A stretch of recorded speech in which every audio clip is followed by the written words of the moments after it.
Hello, beautiful, wonderful people. It is time for a quality conversation. This one was recorded a very long time ago, so stick around.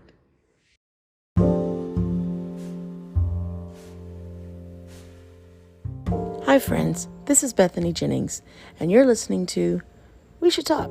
It's a podcast where we talk about anything and everything to encourage, equip, and empower you to be a decent human. Let's talk. Okay, we are back. Now, this episode is the first of many quality conversations that we will be having in this season of the podcast. If you listened to the first episode of this season's podcast, if you didn't, go back and listen. We talked about that this season will be themed quality conversations. I've been very blessed to have some of these conversations. I'm blessed to be around people who are capable of quality conversation. Unfortunately, not everyone is. I don't think it's just because I'm an Enneagram 4, but I definitely think it's a contributing factor that I am Enneagram 4 to the fact that I do not only do I not like shallow conversation, I don't appreciate it.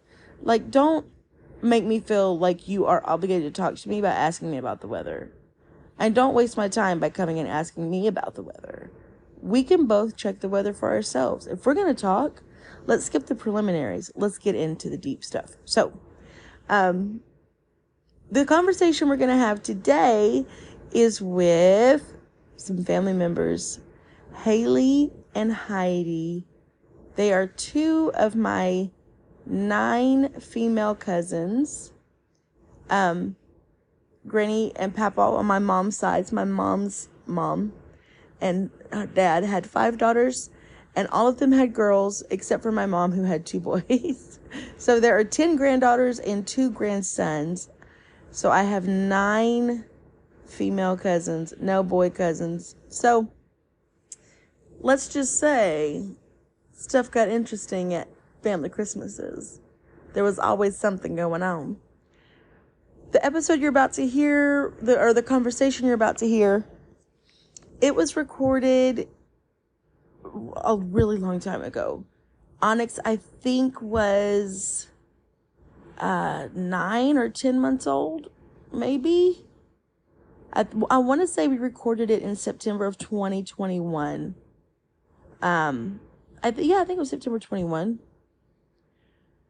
So Onyx wasn't even a year old in this recording, and you're going to hear him just joining in the conversation very loudly.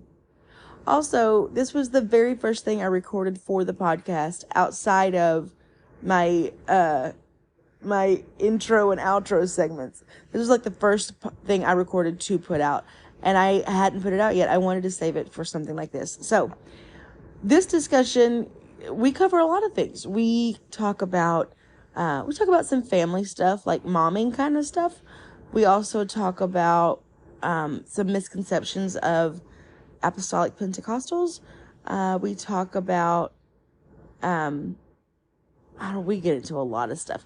It's like 30 minutes long, so if you need to listen in segments, that's okay. But for those of you who have been begging for longer episodes, your prayers have been answered. Without further ado, let's get into quality conversation with Halie and Heidi. All right, here we are. This is Bethany, and I am here with 2 cousins. I'm at my granny's house right now, which I'm very excited about. However, because we're at Granny's house, we will be featuring Onyx and Aunt Shay and Aunt Lana and Granny in the background, because I am nothing if not professional. So, these are people. These are my people. They know me. They have known me for a long time. What's your first name, Halie? My first name is Halie. And what's your last name, Miss Crumball? Crumball. So I'm here with Halie Bates and Heidi Crumball. They're actually sisters, believe it or not. If you'd see them, you'd believe it. But they're both married now and living their lives. So, tell us a little bit about yourself, Halie. I live in a hole-in-the-wall community called Eminence in Henry County, Kentucky. It's a farm-strong community, and I work for an attorney. I'm a legal assistant in an attorney's office. My husband is Jonathan, and I've got 3 precious children. Maggie, 9, Tucker, 7, and Finley, 16 months. And we are involved in the music ministry in our church. And we're living our best life out on the family farm. Okay, Heidi. I am Heidi Crumble. I live in Glasgow, Kentucky. I'm a mother of 5, ranging from 5 years to 14 years old. My husband's in law enforcement, and we are heavily involved in our church also. So they are both moms. They are both ministers in their own areas. So moms, Halie is pouring coffee. No, you're cool. You're cool. Haley's pouring coffee now. I'm on my 16th cup of the day. Actually, I don't know. I don't know how many cups I've had today. It's probably pretty close. But it's not the point. It's actually weaker at Granny, so I think it counts for half cups. Absolutely. Anyways, what has been, like, before you were a mom, what was your biggest unknown? Like, the thing you were probably the most nervous about as a mom? Do you remember when you weren't a mom? Either of you? It's been a little while. Probably being able to teach my children to be mannerly and respectful. I was always worried about having ill-behaved children, I guess you could say. I wanted to be a good mom and have respectful children. And so how did you remedy that? Did you just kind of like figure it out as you went? Did you have a game plan? Or? It's still very much a work in progress. What are their ages? 5, 7, 9, 13, and 14. Well, you almost had them all on the odds. Almost. Ruined it. Yep. Abby ruined it. Abby ruined it. They're all beautiful, wonderful kids. And they each have like their own Their own unique thing. Yeah. And their personalities and their mannerisms, but still very much related. Kind of like the rest of the Harris family. Yes. So just to clarify for our listening friends, the Harris family is my mom's side of the family. My mom's maiden name is Harris, Pamela Sue Harris. And her mom and dad were Barbara and Marion Harris. And Granny's still here with us. That's whose house I'm at. And Mom had 5 sisters, and they all had daughters until my mother had my 2 brothers. So, very female-heavy family. Second only to the tribe of Israel. Second only to the tribe of Israel, absolutely. So, this is where we're at. So, there's lots of kids and lots of babies, and all of us have our own unique personalities, but you know a Harris when you see a Harris. Yes, totally. Like, if you've been around any of us, you know a family member when you see them. Probably from the glowing halo, but Well, some of us it's pitchfork and horns, but you will definitely know us. So it's a work in progress. You're figuring it out as you go. What about you, Halie? What was your biggest? I would say it was probably pretty similar to that, as far as I wanted to raise children that other people enjoyed being around. Oh yeah, can't stand annoying kids. Yeah, but then I also remember thinking at the same time, this isn't just another human that I have to raise to be a good American. This is a soul that I have to raise to be a good Christian. Yeah. And I have to be able to not just teach them the facts of Christianity, but I have to teach them the relationship side of that. And teaching any human relationship anything is it's a big responsibility. And so I remember thinking, I hope to God that I can teach my children that this life isn't following guidelines of a book. Yeah. It is actual life experience, life choices, your relationship. It's not a checklist. It's an interaction. Right. Yes, and it's going to be a lifelong journey. It's not a one moment thing. It is a lifetime thing. And I remember my mom always talking about that being a huge responsibility. And I remember thinking, that's silly. People have children all the time. You're overplaying that pressure. Then we grew up and saw other people's kids. And they were awful. Yes, and then I was like, making a list of what not to do. Like, whatever that parent did, don't do it. I feel like every interaction is a learning experience. Either you figure out, oh, that'd be cool to try, or I will never, if I can help it. I'll tell you one thing I do distinctly remember is, like, I think every mom ever, is you see these other moms and their children, and you see her social media plays huge into the whole comparison game. But just our lifestyle, going to conferences and camps and all this kind of stuff, and you see these other moms with their kids, and they're the well-behaved, typical little Pentecostal children, and you're just like, oh, I'm going to be just like that. My life is going to be so well organized. It's just camp meeting, though. They're not like that in real life. Yeah, right. No. And then they go home, and you don't see the animals that they are at home. Right. But, it's like camp meeting. Okay, for those of you who don't know, conferences and camp meetings like the highlight reel of a family. Right. And I'm going to be honest with you, even our highlight reel can be kind of dull sometimes, because when Onyx is done, he's done. And he's not like a difficult child. He's just a child. He's a child. And I refuse to not let him be a child. Bless it. Right. Yeah. I'm not going to put my kids under the microscope of making them be perfect. Right. Although I do try to push for well-behaved children. That is a priority for me. But at the same time, I was able to have a really good childhood, and because it was relaxed. I was allowed to just be a kid, that my parents didn't expect me to be some super spiritual guru, or even some I don't even know the word, proper etiquette robot all the time either. So I was allowed to relax and just be a kid. And so I try to remember that for my kids when I have a tendency to make a principle out of everything. And so I'm like having to relax, let the kid breathe. Y'all pray for Maya Shay. We think she got bronchitis. For real. Nobody got time for that. She got a prescription coming in. Y'all pray for her. So those kind of things. Kind of relax a little bit. I think everybody wants to have quote unquote good kids, but honestly, it doesn't take much to be good at being a kid, right? You know, it kind of just comes natural. If you're a kid, you're a kid. I think when we say what a bad kid, I think it's because we're putting expectations on a kid that they don't belong to that child.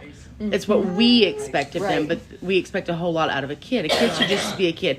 Now, a kid should never be rude. There's never an excuse for rudeness. I won't tolerate it. But also a kid can just be a kid, and kids pick up on a lot. There are plenty of times when Onyx makes faces at people that I wish I could make, and I can't make them. But I'm not going to say he's got a spirit of discernment, but boy, has he got his mother's face. I will totally admit to giving my children messages or lessons in front of people, or even in private. But these are actually lessons and principles that aren't really necessarily pertaining to them or actually for their good. I'm doing it so that adult across the room that doesn't know how to behave themselves properly is hearing me, and I'm hoping they're getting the message, because I'm trying to teach my child to be a better child than that person is being an adult.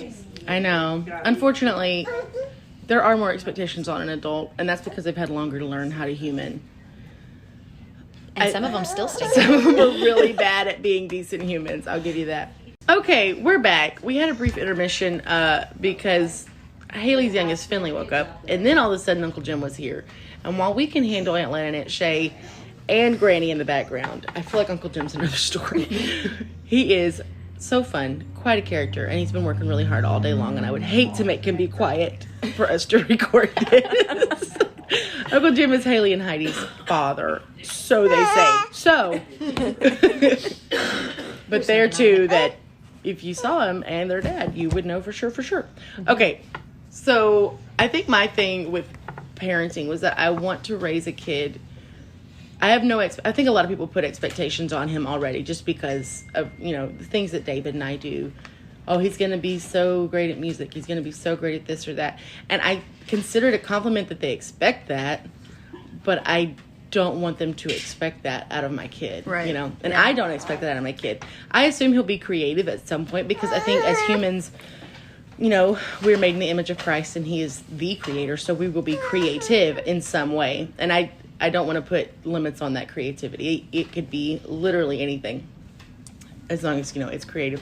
My only expectation for my child is that he is a Christian. And I think raising a Christian, not just in this day and age, but on earth, period, at any time, is difficult. Yes. Because Christianity is more than just, like Halie was saying, it's more than just a checklist. Christianity is a lifestyle. It's life choices over and over and over and over again. So, that's my thing. I want to raise a Christian, and a Christian who knows Christ, but a Christian who also knows himself, and not just what people expect of him. Right. We're back again. Now we also have Mia to feature in the background. That's Aunt Shay's dog. Again, these family gatherings. You think this is crazy. You should be here at Christmas. Okay. Next question. Just keeping it real light and surface here. What do you feel like the biggest misconception is of apostolic Pentecostals? Like, we could be external looking in or internal in what we think of ourselves. Just whatever. What do you think the biggest misconception is? Like, the people just don't get it. They're not getting it. Or most people don't get it. I would think the biggest misconception, and once again, this is off the top of my head, so I'm sure there's probably many other better answers, but is the fact that they kind of assume that we're all the same, that we all feel the same way about everything. And now, let me back up and kind of clarify that to an extent that is correct, but I feel like the biggest misconceptions are usually based on a little bit of truth, such as there are some things that we all do believe the same because we all read from the same Bible, we worship the same God, and he has one word, he never changes, and so our basis is all in this, our foundation is all in the same thing. But out from that, I feel like as many different types of personalities, there are different ways of going about our walk with God. He has that many different callings on people's lives. Yeah. And so I think that they kind of look at us almost as cookie cutter. They see the similarities and think that's all there is to us. Oh, the bun head, yeah. Yeah. Bun head and skirts. And I have been called the bun head. You never wear a bun. Well, at the job I had before, I would alternate, because let's be honest, when your hair is not washed and it's leftovers from church, is the order of the day. So that makes sense. I would wear my hair up some days and wear my hair down on other days. And it got to where it was a joke. And it kind of, honestly, it started off, I believe, as mocking. And when I didn't let it get under my skin, then it turned into a joke because I would just joke back with them about it. Right. And so we were dealing with the public, who sometimes was not nice. And so one of my coworkers, who I don't think she at first knew how to take me, she had a very big misconception of what I was. But then she kind of learned a little bit about me. But her joke was, Halie, if her hair is up, then she's being super nice and she's going to let people be ugly and let them get by with things, and she's just going to play nice, whatever. But if her hair is down, back up, mister, you don't know what you're dealing with. Because there were times I had to stand up for myself. But she always said... I stand up for myself whether my hair's down or up. I don't know where that came from. I'm not sure what the difference was. But according to her, if it was a hair up kind of a day, Halie was playing meek. If Halie's hair was down, back it up.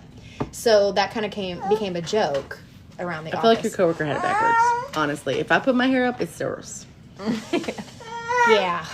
I don't know. That's okay. I don't know if my hair up, she thought I expected that to make me more Christian or what. But, obviously.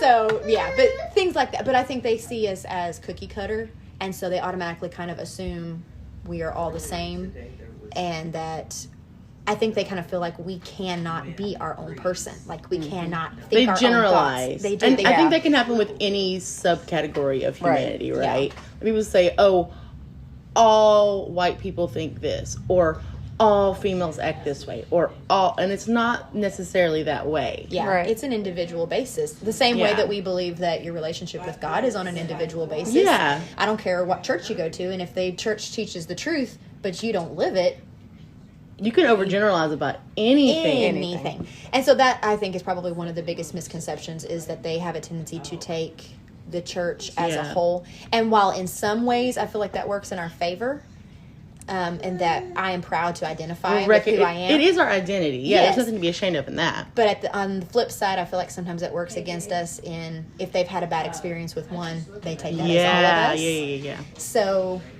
I guess that could be a misconception, pro and con. That's true. I'd get the whole,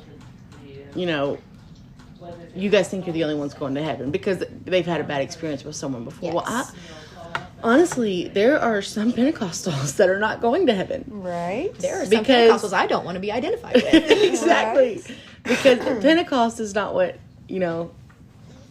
is the get into heaven free card. No. Exactly. Anyways, Heidi, what about you? What do you think?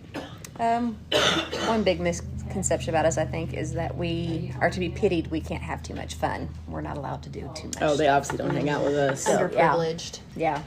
Because I have a lot of fun in my life. Yeah. I could see that. I got that more growing up. I think now, it may just be that I am not so much in the, growing up in a public school is very much that way. Oh, what do you mean you don't do this? Or what do you mean you can't do this? And I would tell them, it's not that I can, it's just I choose not to. Exactly. I can do whatever I want to do, but I've chosen to not do those things. And it's very difficult for people to understand consecration at that level,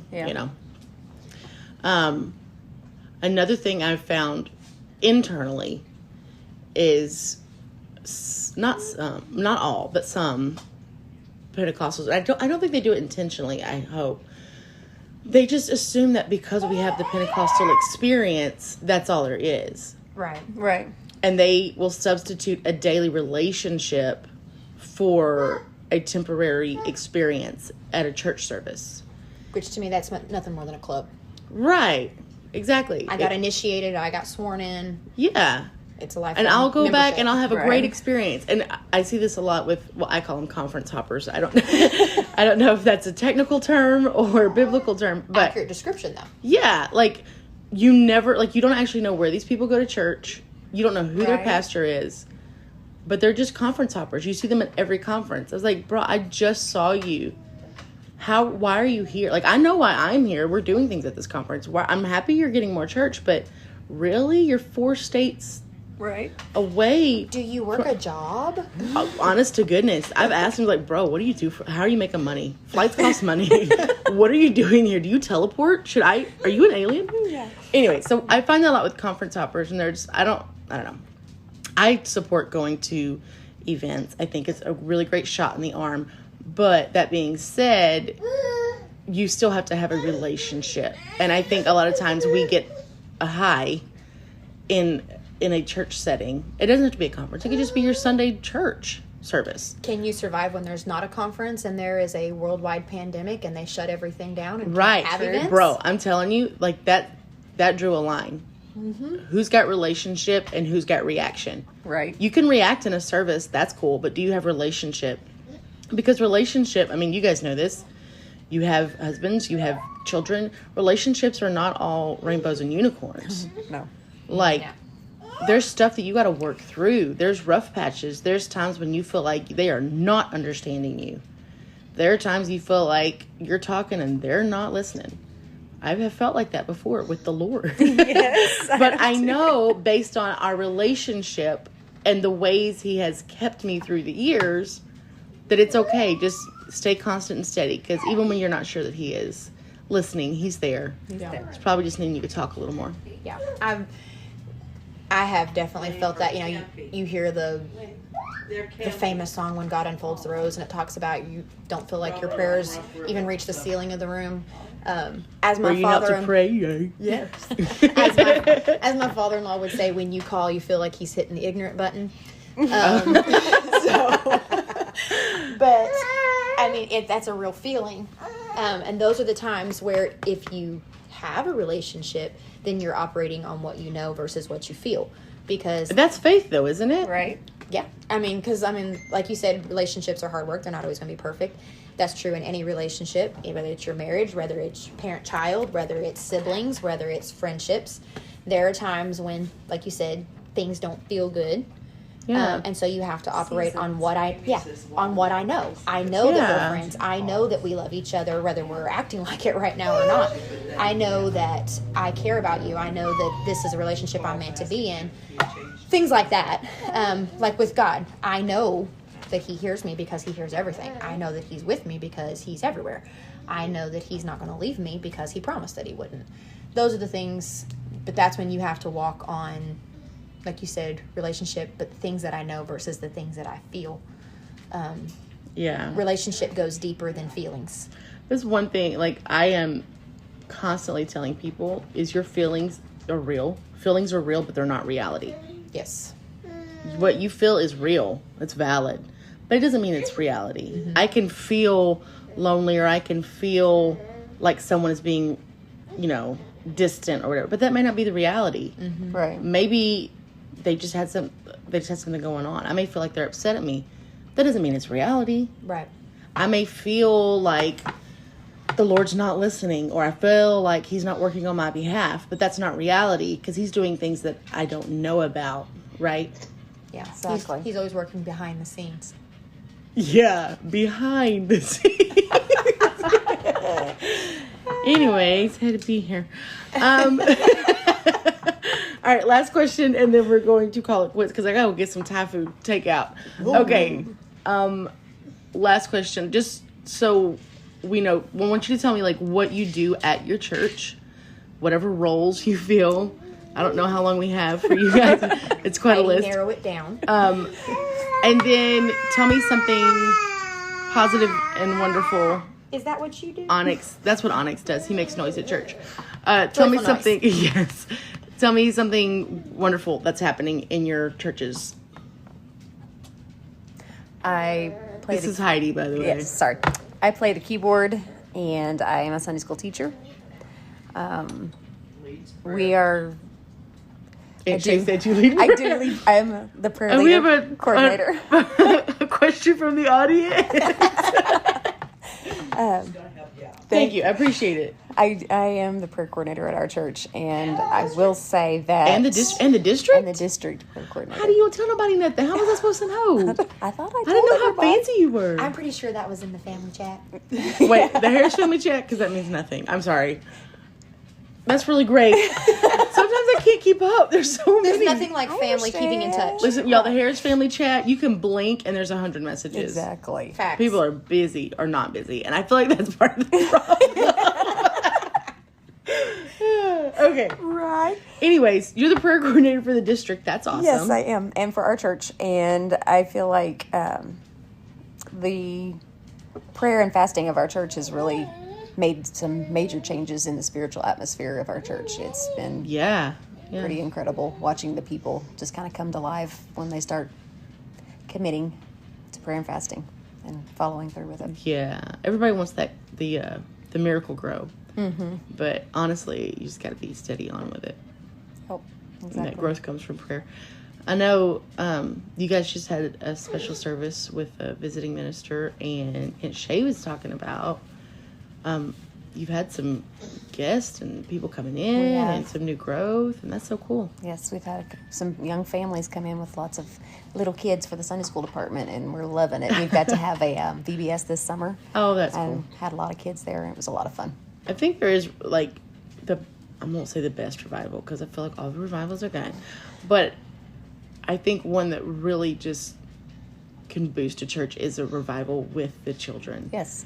Because they get it in them so young, and eventually their families end up coming because of it. You get the kids, you'll more than likely get the parents. Silsby, we had 85 on a Tuesday Life Kids night. Yeah, it's incredible. And so now all of a sudden there's a bus, and they're like, it's just, and it's all because the kids are growing.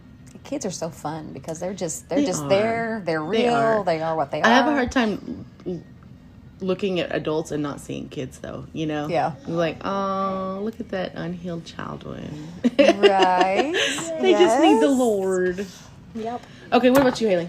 I just recently, like as in the last month, switched from singing on the praise team to now I have joined the band. I'm with the band.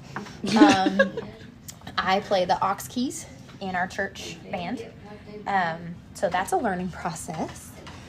But that's fun. I enjoy it. And I'm kind of a whatever's going on, I just want to be a blessing. So I just want to be a milk cow for Jesus. Absolutely. Okay, this one time, let me back up. This one time, a precious saint of God was talking about, she just feels like she messes everything up. And she's like, I just feel like a bull in a china cabinet. And I don't want to be a bull in a china cabinet. I just want to be a milk cow for Jesus. I guess she wants to be productive, maybe. Absolutely. I feel like that's what she meant. I'm going to say that's what she meant. Provide strength for someone else. Right. Yeah, we're going with that. Yes, so I am kind of available for all things that need to. Occasionally, I help out with what we call our PUPS kids, which is a children's ministry that they have on Wednesday nights downstairs when they do super church and stuff. Sometimes I fill in with that. But as far as what's going on in our church right now, we are in revival and have been for quite a while. We are actually in the middle of a building program. We have a new building going up, and they've poured the concrete. They've got the under roof. They are working on getting the siding on, and we're hoping to be in it before too long because in our current building, we are busting out of everything. That's good. And yeah, good and problems. So we are so excited about all of that. But yeah, there's a lot going on. And our youth department is actually not the only area, but that's the big area that's growing right now because our kids are bringing in a lot of their friends, and it's sticking, and it's really, really good. But we have also had, like this last Sunday, we had 2 new families show up. Just out of the blue, yeah. Randomly. And we have found the links that they have to different people in our community. Mm-hmm. And that kind of shocked all of us. And thus, circling back, links that they have not only to people in our church, but people in other Pentecostal churches in surrounding counties. Bro, and there's always a connection. Yeah, always. This one guy that actually just showed up at our church this past Sunday, he is an ex-brother-in-law to one of the men in our church, who the man did not even, the man in our church did not even know this until he was praying with him at the altar, and he proceeded to tell him, hey, I used to be married to your sister. What a revelation. Yeah, then come to find out he is also a distant cousin to a Pentecostal pastor in an adjoining county. Oh, wow. And he used to be in the church when he was like 16 years old, and he backslid, and he is now in his 50s, and he decided it was time for him to come back to God. Wow. And so he came to church and prayed through, and he was there again on Wednesday night. One of the other families, the man works with my husband, and he did not tell us that he was coming. He and his family have been watching our services on live stream, and they just showed up Sunday and absolutely fell in love with it. The wife and teenage son was back on Wednesday night because the boy said, I want to go and be part of that youth group. Wow. And as she hugged me by Wednesday night, she said, I'll see you Sunday. Oh, nice. And they're driving like 45 minutes. But when you find the real deal, man, it's worth it to them. Yeah, she said that her husband had been sending her like text of our live stream services for weeks and stuff. And she said, and I was like, I'm really enjoying these services. She said, but most of the services that he would send were in like states across the nation, Right. And she said, and I was like, where is this one at? And he said, oh, that's in Eminence. And she went, seriously? Why haven't we been going? And so they loaded up Sunday and just showed up and absolutely loved it. So, I mean, it's kind of one of those things where our church has been in that community for a very, very long time. Seeds have been planted over years and years and years, and so we kind of feel like it's harvest time, and that all of the seeds that have been planted over the years are finally starting to come in. So it's exciting times. You want to know what everyone just thought when you said harvest time? Harvest time. God bless Sister Urshan. All right. Well, I love you both. This has been fun. Mm-hmm. And this may end up being 2 episodes. I don't know. Because it actually got kind of long. Yeah. Oh, but there are nuggets. Nuggets. Plenty of nuggets. All right. Love you guys. We'll see you next time.